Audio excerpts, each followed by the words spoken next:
I always thought the worst thing you could find on a deserted beach at night was a trespasser, but I was completely wrong. As a night watchman for a remote coastal reserve, my job was very simple. I just had to patrol the empty shore and stay alert. It was a peaceful routine until a strange meteor shower lit up the coast. One bright neon green flash slammed silently into the ocean. Just a few hundred yards out, curiosity got the better of me, so I walked down to the wet sand, aiming my flashlight across the dark surf. The water was unnaturally still and dark. Then a metallic, clicking sound echoed from the darkness. Crawling out of the foam was what looked like a sea turtle.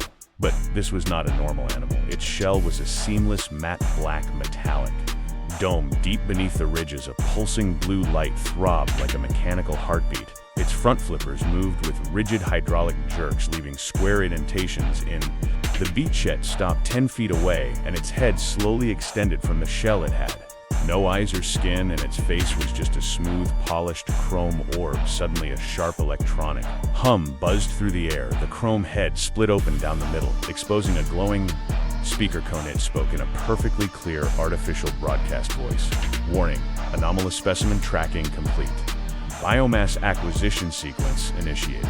The pulsing blue light instantly snapped into an angry crimson, and the creature let out a deafening, high-pitched frequency that brought me to my knees. Through the intense ringing in my ears, I heard a massive roar. A vertical wall of black seawater lifted itself straight out of the ocean, held in the air by a glowing energy grid. Inside the floating water, hundreds of identical metallic shells were swirling around. The tiny scout took a sharp mechanical step toward me. Adrenaline finally broke my paralysis, so I scrambled backward, tore myself off the sand, and sprinted for my truck. I sped away into the night and resigned from the job the very next morning. The authorities found nothing but strange square tracks that the morning tide had partially erased. They think I made it up, but I know what I saw. Something from the stars is using our ocean to build an army, and the tide is coming in.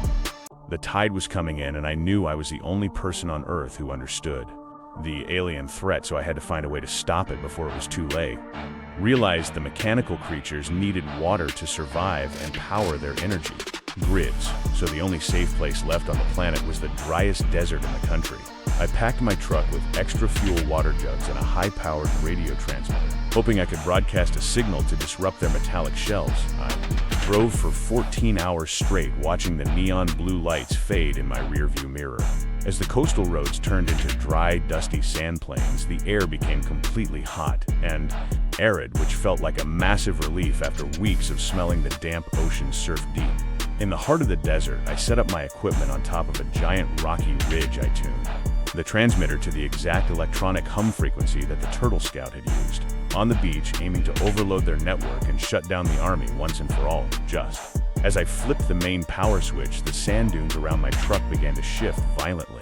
Thought it was a sudden desert dust storm, but then the earth cracked open and thousands of gallons of black seawater erupted out of the dry ground, defying physics to create a swirling, floating oasis right in the middle of the canyon the evil aliens had used underground.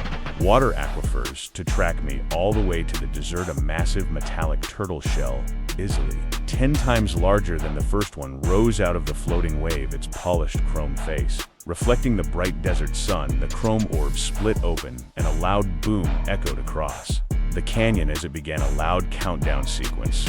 3, 2, 1.